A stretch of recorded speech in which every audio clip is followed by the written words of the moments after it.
नमस्कार. विद्यार्थी मित्रांनो, इयत्ता 12वीच्या विद्यार्थ्यांसाठी आपण जी काही इम्पोर्टंट क्वेश्चन सीरीज लॉन्च केलेली आहे, त्या क्वेश्चन सीरीजमधील केमिस्ट्री या विषयामधील टॉपिक आज आपण पाहणार आहोत, तो म्हणजे आयोनिक इक्विलिब्रिया. तर आयोनिक इक्विलिब्रिया हा जो टॉपिक आहे मुलांनो, हा टॉपिक आपल्याला बोर्ड परीक्षेला कंपल्सरीली 4 मार्क्ससाठी आहे आणि विथ ऑप्शन 6 मार्क्ससाठी आहे.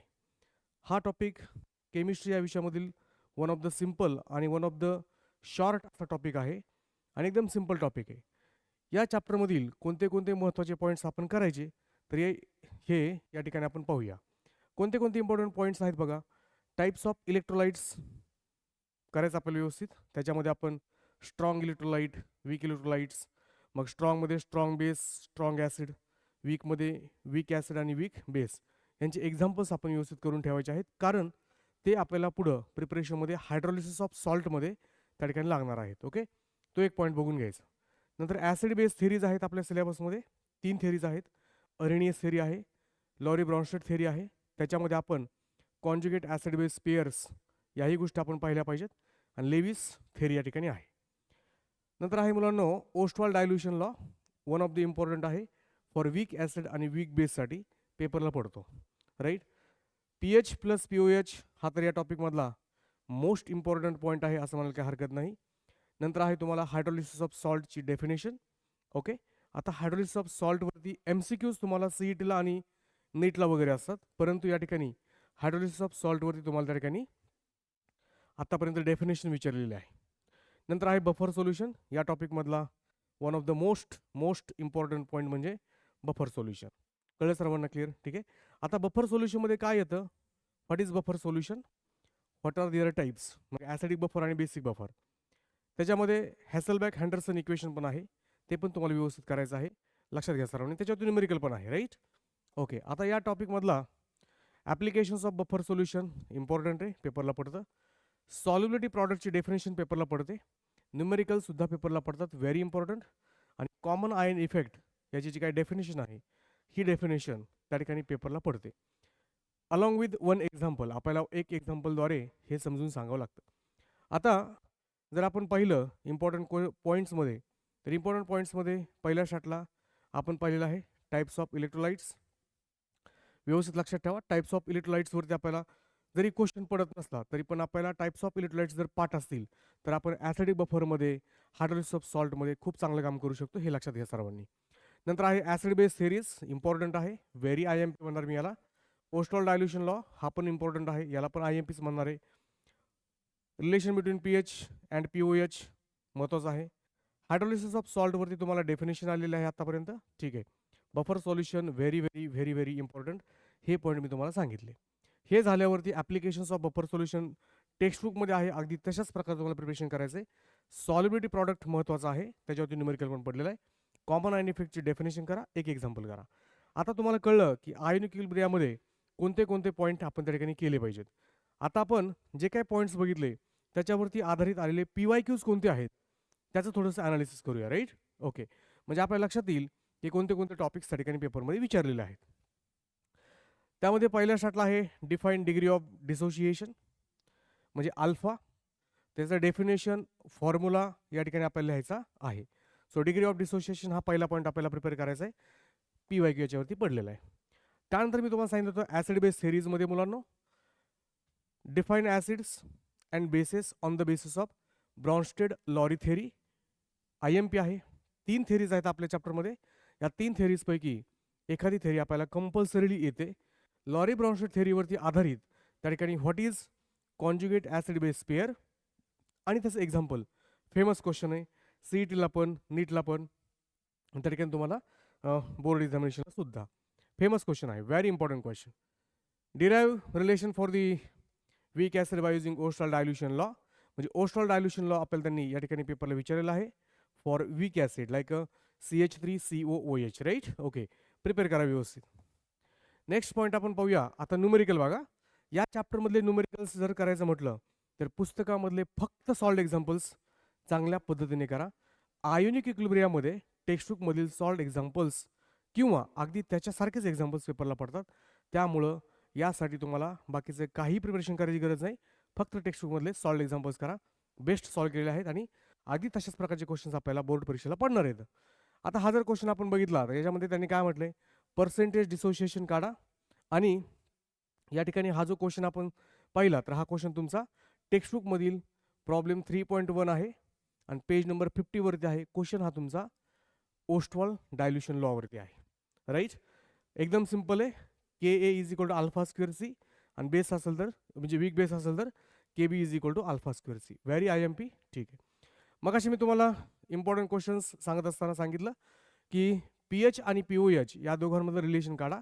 म्हणजे त्यांनी आपल्याला P H plus P O H is equal to 14 हे डिराईव्ह करायला सांगितलं आहे. या चॅप्टरमधला most I M P September 21ला पडला आहे, मार्च 22ला पडलेला आहे, फेब्रुवारी 24ला पडलेला आहे. व्यवस्थित करायचं आहे. हा दुसरा क्वेश्चन बघा, आपल्याला पी एच वरती क्वेश्चन पडलेला आहे बघा. तर हायड्रोनियम आयनचं कॉन्सन्ट्रेशन त्यांनी आपल्याला विचारलेलं आहे. सो सिंपल आहे, डायरेक्टली फॉर्म्युला बेस्ड क्वेश्चन आहे. परंतु या ठिकाणी तुम्हाला हे सोल्युशन व्यवस्थित बघून घ्यायचं आहे. पेज नंबर प्रॉब्लेम नंबर 3.6 या ठिकाणी ॲज इट इज आपल्याला पेपरमध्ये पडलेला आहे. आता हायड्रॉक्झिल आयन, आता हा जर क्वेश्चन आपण बघितला तर यासाठी पण आपल्याला पी एच कॅल्क्युलेट करायचं आहे. फेब्रुवारी 25चा क्वेश्चन आहे. सो पी एच कॅल्क्युलेट करायचं आहे, हे तुम्हाला समजलं. एन ए ओ एच त्या ठिकाणी आपल्याला त्यांनी मोल पर डी एम क्यूब म्हणजे याचं concentration N A O H दिलं आहे. तर आपण याच्यावरनं काय करू शकतो, म्हणजे प्रिपेअर करा तुम्ही, व्यवस्थित सॉल्व करा. याच्यावरनं आपण काय करू शकतो, गिवन डेटावरनं एन ए ओ एचवरनं आपल्या लक्षात आलं की O H minus ion concentration त्यांनी आपल्याला प्रोव्हाइड केलेलं आहे. So P O H is equal to minus log to the base 10 O H आयनचं कॉन्सन्ट्रेशन. Right, okay. असं त्याच्यावरनं पी ओ एच काढा. पी ओ एच काढल्यानंतर we know that P H plus P O H is equal to 14 and then you can calculate P H. So simple question आहे. टेक्स्टबुकमध्ये अशा प्रकारचा question solve केलेला आहे. Next point, why aqueous CaSO4 solution turns blue latex into red? So that is nothing but hydrolysis of salt. Page number 54 वरती आहे, व्यवस्थित read करा. नेक्स्ट मी तुम्हाला सांगितलं होतं की बफर सोल्युशनचे टाईप्स पेपरला पडतात. What is buffer solution and their types. Buffer सोल्युशनमध्ये जर मुलांना पाहिलं तर बफर सोल्युशनमध्ये जर आपण बघितले टाईप्स त्याचे कोणते कोणते आहेत, ॲसिडिक बफर आणि basic buffer. So what is acidic buffer आणि त्याचं example, what is basic buffer आणि त्याचं एक्झाम्पल. त्याचप्रमाणे ॲसिडिक बफरचा पी एच कसा कॅल्क्युलेट करायचा, बेसिक बफरचा पी एच कसा कॅल्क्युलेट करायचा. Very very important. पेपरला तुम्हाला बोर्ड एक्झामिनेशनला तर महत्त्वाचं आहेच, परंतु सीईटीला सुद्धा त्याच्यावरती क्वेश्चन्स येतात, नीटला सुद्धा त्याच्यावरती क्वेश्चन्स आलेले आहेत आणि जेईला सुद्धा त्याच्यावरती क्वेश्चन्स आलेले आहेत. त्यामुळे कन्सेप्ट अगदी प्युअरली त्या ठिकाणी स्ट्रॉंग पद्धतीने हा प्रिपेअर करा. व्हेरी इम्पॉर्टंट, लक्षात ठेवा. चॅप्टरमधले एकदम हॉट क्वेश्चन जर म्हणलं तर त्या ठिकाणी तुम्हाला P H plus P H is equal to 14, नंतर आहे तुमचं बफर सोल्युशन, लक्षात घ्या. आणि K equal to alpha square C, K B equal to alpha square C हे क्वेश्चन्स आणि थेरीज. ओके, हे महत्त्वाचं. आता बघा क्वेश्चन कोणता पडला बफर सोल्युशनवरती, डिफाईन ॲसिडिक बफर सोल्युशन. मग त्याचं एक्झाम्पल पण आपल्याला आलं पाहिजे. एक्झाम्पलवरती क्वेश्चन आपल्याला येतो MCQमध्ये सुद्धा. डिफाईन बफर सोल्युशन PYQ आहे. Define buffer solution write Henderson Hasselbalch equation for acidic buffer, मी आत्ताच बोललेलो आहे. पेज नंबर तुमचं 55 वरती रेफर करा. ओके. त्यानंतर आहे त्यांनी विचारलं आपल्याला write down any 4 applications of buffer solution, IMP आहे. Explain buffer action of sodium acetate and acetic acid. मग या ठिकाणी तुम्ही हे पहिल्या स्टार्टला आयडेंटिफाय करायचं की हा ॲसिडिक बफर आहे का बेसिक बफर आहे. बघितलं आपल्याला कळतंय की दिस इज ॲसिडिक बफर. तर तरीसुद्धा आपण प्रिपरेशन चांगलं करा. पेज नंबर 56 आणि 57 वरती या ठिकाणी आपल्याला कळलं की बफर सोल्युशनवरती बरेच सारे क्वेश्चन्स आलेले आहेत. नेक्स्ट, आता या ठिकाणी आपल्याला त्यांनी प्रॉब्लेम नंबर 3.10 हा क्वेश्चन दिलेला आहे. हा क्वेश्चन तुमचा ॲक्च्युली त्या ठिकाणी बफर सोल्युशनवरती आहे. सो प्रिपेअर करा व्यवस्थित. That's it. टेक्स्टबुकमधला solved example. Next, relationship between solubility आणि सॉल्युबिलिटी प्रॉडक्ट. तर मुलांनो हे तर काय टेक्स्टबुकमधलं डेरिव्हेशनच आहे. ते डेरिव्हेशन तुम्हाला ॲज इट इज करायचं आहे. Okay, refer page number 58. Obtain relation between solubility product एकदम सिंपल आहे. AlOH thrice. या ठिकाणी आपण एक्सची व्हॅल्यू 1, वायची व्हॅल्यू 1 करून घेऊ शकतो. आणि आपल्याला माहिती KSP इक्वल टू फॉर्म्युला काय आहे ते, राईट, x⁻x, y⁻y आणि s⁻x plus y. Very simple. So do this calculations.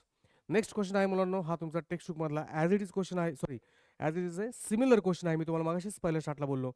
तर एकदम सिम्पल क्वेश्चन आहे. पेज नंबर 59 वरचा हा क्वेश्चन सॉल्व करा. चला पुढं. अशा प्रकारे या ठिकाणी लास्ट पॉईंट आहे, explain common ion effect with example. तर कॉमन आयन इफेक्टचे आपल्याला डेफिनेशन सांगता आले पाहिजे. अनेक एक्झाम्पल आपल्याला व्यवस्थितपणे सांगता आलं पाहिजे. फेब 25ला म्हणजे अगदी मागच्या वर्षीच हा क्वेश्चन पडलेला आहे. पेज नंबर 60 आणि 61 वरती याचा आन्सर तुम्ही रेफर करू शकता. जे विद्यार्थी सायन्स फोरम अकॅडमीमध्ये शिकत आहेत त्या विद्यार्थ्यांच्या नोटबुकमध्ये याचा आन्सर अगदी प्रॉपर आपण लिहिलेला आहे. इनफॅक्ट संपूर्ण नोटबुक्स आपण जे काय आयोनिक इक्विलिब्रियाचे आहे किंवा केमिस्ट्री असेल, फिजिक्स असेल, मॅथ्स असेल, बायोलॉजी असेल, या सर्व विषयांच्या नोटबुक्स सायन्स फोरम अकॅडमीमधल्या विद्यार्थ्यांनी तरी पूर्ण केल्याच आहेत. त्या सर्वांनी आपली नोटबुक प्रॉपरली रेफर करा आणि जे काही बाकीचे विद्यार्थी आहेत जे क्लास 12मध्ये आहेत त्या विद्यार्थ्यांनी मी सांगितलेले सर्व पॉईंट टेक्स्टबुकमध्ये व्यवस्थितपणे मार्क करून घ्या. PYQचा रेफरन्स आधार घ्या आणि PYQच्या आधारावरती आणि आपल्या टेक्स्टबुकमध्ये सॉल्ड एक्झाम्पल्स, टेक्स्टबुकमधल्या कन्सेप्ट या सर्वांचं कॉम्बिनेशन करून त्या ठिकाणी प्रिपरेशन चांगल्या पद्धतीने करा. लिहून प्रॅक्टिस करा आणि वाचनही करा.